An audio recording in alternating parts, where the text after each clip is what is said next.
Nós pedimos aos irmãos para abrirem a palavra de Deus no texto de Tito, capítulo 2, versículos 11 a 15. Tito 2, de 11 a 15.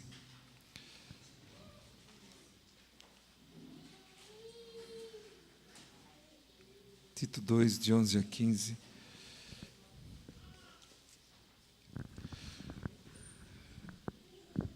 Nós vamos ler Tito 2, do verso 11 até o verso 15.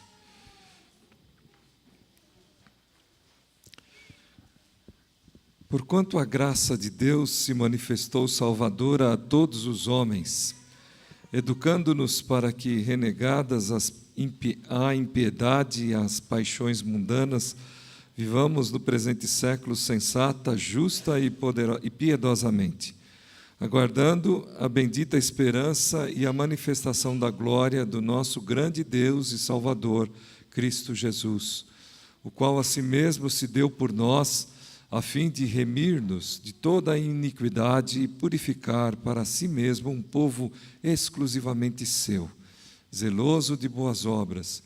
Dize estas coisas, exorta e repreende também com toda a autoridade. Ninguém te despreze. Texto de Paulo a seu amigo, jovem pastor também, esse pastor Tito, que seguiria, e cooperador de Paulo, seguiria pastoreando as igrejas por onde passavam eles em suas viagens missionárias. Texto que apresenta as maravilhas da manifestação da graça divina na humanidade. Texto que, depois de falar e traçar temas apologéticos, de defender as causas da fé, serve para nos trazer uma orientação aos membros da igreja, de como devemos viver, conforme vemos do verso de 1 a 10, não lido aqui, mas os irmãos poderão observar, de forma íntegra, de forma piedosa e de forma responsável. Nós não podemos fazer isso sem a presença de Deus, sem a presença do Espírito Santo. É um compromisso que nós temos, portanto, de vê-lo crescer em nós, de aceitá-lo, de aceitar a Jesus e com ele receber o dom da salvação e a presença do Espírito e de vê-lo crescer, tomando conta da nossa vida, do nosso ser, do nosso comportamento, pois porque precisamos ser íntegros nas nossas responsabilidades, porque precisamos trabalhar, servir ao nosso Deus, e de forma piedosa, porque devemos amar, porque devemos nos importar com a dor, com a dificuldade, com a luta, com o esforço que o nosso próximo faz. Então vejam, mais uma vez nós estamos lendo um texto escrito há tanto tempo e tão atual. Mais uma vez nós recorremos a esta iluminação desse servo de Deus, o apóstolo Paulo, para falar aos nossos corações. O motivo para esse estilo de vida é com certeza, a graça de Deus agindo nas pessoas. E aquilo que nós comentamos. A graça que é tão retratada e tão expandida, tão falada, tão divulgada através do texto sagrado. Essa graça, cujo salmista, no Salmo 63, diz que é melhor do que a própria vida.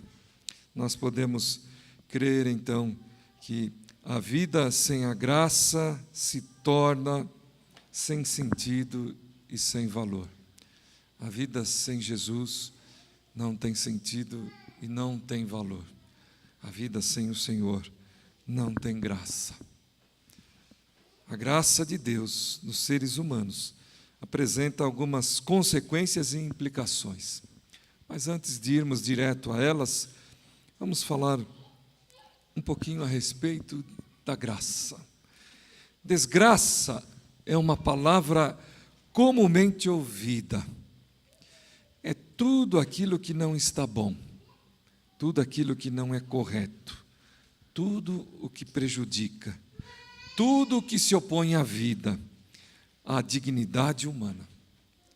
Normalmente, quando nós presenciamos, compartilhamos, vivemos uma situação assim, ou nós julgamos ou indicamos, fulano entrou em desgraça, ele está vivendo uma situação de desgraça, a desgraça se abateu. Normalmente é essa expressão que nós usamos. Deus nunca pretendeu que o ser humano, o homem ou mulher, vivesse desgraçadamente. Muito ao contrário. O projeto divino, desde a criação, conforme nós percebemos dos textos sagrados, é a graça de Deus em todas as esferas da vida, tornando sempre a vida melhor. Sem a graça, a vida não tem valor. Graça é a ação incondicional de Deus em benefício do ser humano. Deus tem sempre uma boa disposição conosco, tem sempre uma boa disposição com o ser humano, deseja dar perdão. Irmãos, nós não podemos, falando nisso, deixar de ressaltar o que não é a graça de Deus nesse item, nessa situação. E nós falamos por conta também da nossa própria natureza.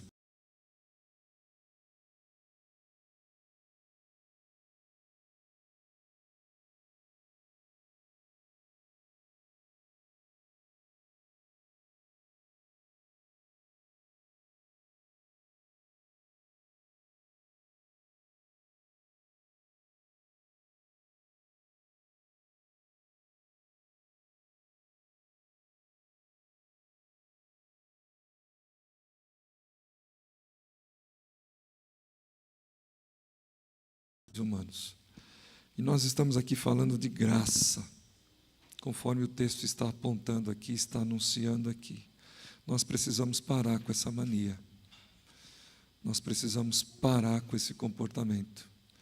Nós precisamos parar com esta vida de sempre querer descobrir o faltoso, o culpado, e ao descobrir isso, apontar para ele e exigir dele algum tipo de recompensa, algum tipo de postura com a qual ele vai cobrir os seus erros feitos. Nós somos assim, irmãos. Mas o texto que nós estamos meditando nos ensina que há algumas implicações, que há um direcionamento, há uma consequência de vivermos também debaixo da graça, sob a graça de Deus. O conceito de um Deus vingativo que só pensa em punir não faz parte de uma boa teologia. Então é muito importante que nós pensemos nisso. Talvez a gente até diga, não, mas a pessoa erra contra mim, eu não fico depois querendo cobrar dele alguma coisa. Eu só não quero depois um novo contato com essa pessoa. Então, de alguma maneira, ele está pagando, porque você o está privando do seu relacionamento. E o seu relacionamento é para abençoar. E o seu relacionamento é dotado de dádivas, de bênçãos divinas que você não pode deixar de compartilhar com os outros. Então, você está exigindo dele algum pagamento. Preste atenção. Consequências da manifestação da graça de Deus. A manifestação da graça de Deus é plena em Cristo. O apóstolo João, capítulo 1, no teu evangelho, versículo 16, diz que em Jesus temos recebido graça sobre graça, graça abundante, graça em cima de graça. E em Hebreus, pela manhã conversava com os discípulos, a classe de discípulos, falando com o Leonardo Galassi, e recordávamos esse versículo 3 de Hebreus, capítulo 1, onde o texto diz que Jesus é o esplendor, o resplendor da glória de Deus, a sua exata manifestação. Em Cristo Jesus, nós encontramos Deus. Em Deus, nós encontramos graça. Nós somos discípulos. Nós devemos também aprender a ser graciosos. A espantosa ação divina de se encarnar, tornando-se um ser humano, demonstra a importância radical que Deus dá às pessoas, independentemente de qualquer ato anterior que tenham feito. Isso é graça. O que significa esta manifestação? Primeiro, salvação. A graça divina se manifestou salvadora. Lemos aqui no versículo 11. Porquanto a graça de Deus se manifestou salvadora a todos os homens. Deus se revela salvador a todos os homens. E isto não é uma situação a ser vivida apenas no futuro, apenas num amanhã, numa expectativa que nós tenhamos, mas é algo que acontece no presente, no instante em que nós nos encontramos com o Senhor Salvador. Ele está presente com a sua graça e nos permite ser salvos, sermos salvos, e nos convida a sermos canais desta salvação para todos aqueles com quem nos relacionarmos, independente do que tenham feito. Trata-se de algo que acontece ao ser humano agora, na vida atual, onde estamos. Antecipa, é verdade, a glória de bênçãos futuras com a nossa vida com Ele. Mas Jesus está vivo, está presente e, como disse, está conosco também. Nos é companheiro através da majestosa presença dEle, e especialmente pelo Espírito Santo. Então, este é um primeiro ponto. A graça é salvadora. Quando nós manifestamos graça de nós, também nós estamos contribuindo com a salvação que Cristo veio dar. Nós estamos, no mínimo, irmãos, mostrando, revelando um Deus gracioso, um Deus salvador. Segundo, formação de um povo. O versículo 14 que lemos nos faz compreender essa ideia da manifestação da graça, o qual a si mesmo se deu por nós, a fim de remir-nos de toda iniquidade, purificando e purificar para si mesmo um povo exclusivamente seu, zeloso de boas obras. Esta é uma característica presente nos apóstolos que conviveram com Jesus, e por certo os irmãos poderão ver em outros também, como o apóstolo Pedro. Lá no capítulo 1, no capítulo 2 da primeira carta, versículos 9 e 10, nós aprendemos que Jesus nos chama, nos tirou das trevas e nos levou à sua majestosa, maravilhosa luz e nos tornou seu povo. Deus chamou um povo que não era povo e fez desse grupo uma novidade no mundo. A salvação leva-nos a uma comunidade. O Nicolas não está aí, né? De manhã ele fez esta pergunta e eu disse para ele assim: Nicolas, vamos... Ah, está lá em cima. Ele perguntou isto: se nós, ao recebermos Jesus Cristo, podemos ter uma vida isolada, se precisamos viver uma vida em comunidade, se precisamos viver uma vida com a igreja. Infelizmente, tem aumentado o número daqueles que entendem assim. E ele, ainda tão jovem, talvez tenha ouvido os seus coleguinhas, os seus companheiros, outras pessoas dizerem, quem sabe pessoas adultas: isto não é possível. Deus nos chama para fazermos parte de uma comunidade. A salvação nos leva à vida em comunidade. A salvação nos leva à vida de um povo. Deus chama um povo, embora Ele nos dote, Ele capacite individualmente a cada um, mas Ele quer ser conhecido através de um povo. Ele quer ser conhecido através desse povo ao longo da história. No Antigo Testamento, de uma forma muito clara, através da nação de Israel, mas depois de Jesus, muito claro também através da sua igreja. Então, Ele nos chama para fazermos parte da comunidade dos salvos. Não há como nós vivermos de forma diferente. Não somos salvos para vivermos isolados. Deus quer que vivamos em comunidade para que desenvolvamos o potencial de humanidade de todos que todos nós temos. Quando Ele cria homem e mulher, é a ambos que Ele chama de humanidade, é a ambos que Ele chama de homem. Homem e mulher os criou. Ele é também relacional, é um Deus trino, é uma comunidade e é relacional. Deus criou o ser humano para formar uma comunidade com a qual Ele queria se relacionar. E onde as pessoas se relacionariam para que todos se tornassem pessoas melhores e crescessem em dignidade humana. Não há como nós exercitarmos o desenvolvimento do nosso caráter isolados. Nós precisamos uns dos outros, porque é justamente neste relacionamento que vem o aperfeiçoamento do nosso caráter cristão. Então, o povo de Deus é um povo indiscutivelmente separado e por isso especial. Nas palavras do apóstolo Pedro, este povo é tão especial porque é raça eleita, sacerdócio real, nação santa, povo de propriedade exclusiva de Deus.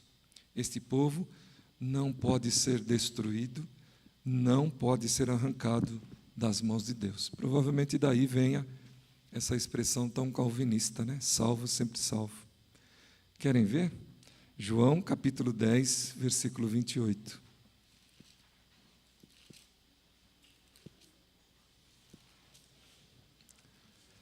E eu lhes dou a vida eterna, jamais perecerão, e ninguém as arrebatará da minha mão. É um contrassenso, querido irmão, aquele que está nas mãos de Jesus, sair das mãos de Jesus.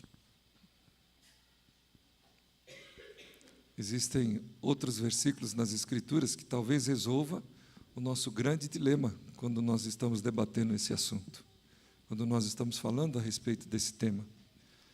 Talvez outras passagens somadas a esta nos ajude a compreender. Não podemos negar também que entre os salvos estão os não salvos. Não podemos dizer também que nem todo o que diz Senhor, Senhor é digno dele. Precisamos então fazer um estudo, uma exegese mais aprofundada, mais ampla, para falarmos a respeito de temas tão importantes como esse. O segundo ponto que queremos compartilhar com os irmãos é a respeito das implicações da graça de Deus. A graça de Deus, que salva e constrói um povo novo, traz sérias implicações. Ninguém recebe a graça de Deus e continua a sua vida de modo apático e apagado, porque é sal e porque é luz. Ninguém que recebe pela graça a salvação continua a sua vida de modo apático ou apagado. Transformado, este povo continua a contar com a graça de Deus que educa para a nova vida. É o versículo 12 que nós lemos aí das palavras de Paulo a Tito, educando-nos para que, renegadas a impiedade e as paixões mundanas, vivamos no presente século sensata, justa e piedosamente. Um certo comentarista da epístola de Tito, a título de a pedagogia da graça, diz que esta é a ação de Deus, é a ação da graça que educa para a vida. 2, portanto, são os ensinos a respeito da graça. Vamos compartilhá-los, irmãos, nesse instante. Primeiro, estilo de vida diferenciado no mundo. Diferenciado no mundo e do mundo. Aquele que foi atingido pela graça de Deus procura sempre viver uma vida com um padrão ético e moral que se destaca no mundo. Isso não é alguma coisa que aconteça sem que haja uma certa uma certa automaticidade por conta da presença de Deus em nós. Então isso vai acontecer. Não que isto seja uma obrigação pesarosa, mas é deleitosa, mas é saborosa, independente das circunstâncias. Pelo contrário, isto é uma resposta agradecida e emocionada que damos a Deus e aos seres humanos pela presença da graça divina em nossas vidas. É um prazer, portanto, viver sob os auspícios, sob a condução, sob a direção, sobre a graça divina. É muito bom. Num mundo que valoriza as paixões pessoais, mesmo que para alcançá-las tenhamos de agir impiedosamente, a graça de Deus nos ensina a agir com amor, carinho pelas pessoas. No lugar de buscarmos nossos próprios desejos, sempre agimos procurando entender as necessidades dos outros, bem como em fazer com que as nossas ações beneficiem o próximo. Então, nós aprendemos aí nesse texto, né? O cristão mostra-se sensato, justo e piedoso, versículo 12. Seu padrão ético e moral não estão voltados para o tamanho da conta bancária, para o tamanho da propriedade, para o tamanho da casa, para a aparência do ser humano. E, por fim, uma segunda implicação, bastante séria também, é sobre a esperança do reino de Deus, o reino futuro, que nós começamos a viver aqui, mas não devemos perder a perspectiva, a ideia de que nós temos um futuro diante do Senhor. Então, nesse sentido, todo aquele que é atingido pela graça maravilhosa já desfruta das bênçãos do reino eterno de Deus. Mas esse reino ainda não é pleno, ainda não está tomando conta de todas as coisas e nem de nós mesmos. Isso só acontecerá quando a segunda manifestação gloriosa de Jesus Cristo se der. E é o que nós lemos aqui nesse versículo 13, né? Aguardando a bendita esperança e a manifestação da glória do nosso grande Deus e Salvador, Jesus Cristo. É assim que nós vivemos, é assim que nós procuramos a vida. Há dois ensinos perversos dos nossos dias atuais, irmãos, que devem ser balizados ou confrontados com essa questão da implicação da graça na nossa vida. E o primeiro deles é que a nossa fé deve ser ou se preocupar apenas com o imediatismo. Muitas pessoas, igrejas, apelam para a fé a fim de resolverem problemas imediatos, como desemprego, como problemas familiares, doenças, etc. Não olham para o futuro com Jesus e têm dificuldade de conviver com os problemas que a vida apresenta. Isso aí mina a esperança. Não há esperança que seja presente ou concreta. Quando a presença acontece, deixa de existir esperança. O apóstolo Paulo fala isto.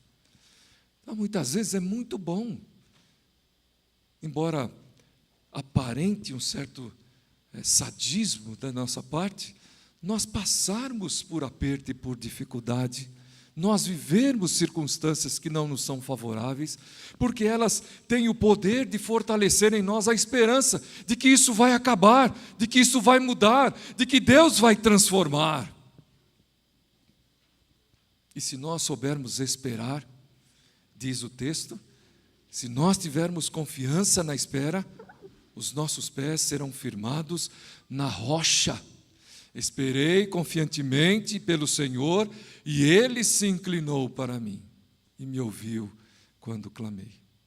Então é importante que nós tenhamos adequadamente um juízo a respeito de tudo aquilo que se passa conosco, que acontece conosco, e das coisas que nós muitas vezes participamos ou ouvimos. Segundo, irmãos, ensino é que ofusca a percepção desta gloriosa irrupção do reino divino entre nós, é a pregação de que antes do retorno de Cristo haverá grandes catástrofes, grandes cismas, grandes problemas na natureza, E isso parece até que é dito com certo prazer, porque no coração daqueles que assim se comportam, há o entendimento de que Jesus está às portas. E esses são anúncios da volta de Jesus. Então parece até que nós invertemos os valores das coisas, não nos esquecendo que, mais uma vez, quando Cristo fala, quando a palavra fala, mais uma vez está presente a graça, mais uma vez está presente a misericórdia de Deus, porque Deus simplesmente poderia nos deixar passar, mas Ele, ao ver a inquietude, ao ver a ansiedade dos seus discípulos, ao ver a ansiedade que está no nosso coração, de ver o reino de Deus se estabelecer, de imediato, então Ele anuncia que os tempos não são determinados e que somente Deus sabe, somente o Pai sabe, e que nós devemos esperar com paciência. Tal compreensão não se harmoniza com o ensino bíblico a respeito do reino de Deus. Cristo deseja que os salvos pela graça vivam sempre na dependência dela, em todos os momentos, porque fora de Jesus a maldade estará sempre presente. Para concluirmos então, irmãos, vamos fazer um autoexame, né? É bem apropriado porque hoje é dia de fazermos isso, é dia de ceia, é dia de nos assentarmos na mesa, no banquete que Jesus preparou para nós. Façamos um autoexame. Se a maravilhosa graça de Deus já se manifestou em nossas vidas, as evidências disso podem ser percebidas no nosso estilo de vida? Segundo, à luz desta reflexão que nós estamos fazendo, que atitudes nós precisamos mudar? E terceiro, nós estamos dispostos a fazer isso a partir de agora, a partir de hoje, a partir de recebermos os elementos da mesa do Senhor? Então, que Deus assim nos abençoe e que Ele nos ajude, se é o caso pessoal, particular, de qualquer um dentre os irmãos, de qualquer um que esteja aqui presente. E se pelo menos um entender que isto é necessário, toda a glória seja dada ao Senhor. Porque, como nós aprendemos na palavra, Deus vai atrás da ovelhinha desgarrada, daquele que está perdida, deixando as outras 99 tranquilas e vai atrás da 100ª que está perdida. Deus nos abençoe e Deus nos alegre nesta hora pela sua palavra. Em nome de Jesus. Amém.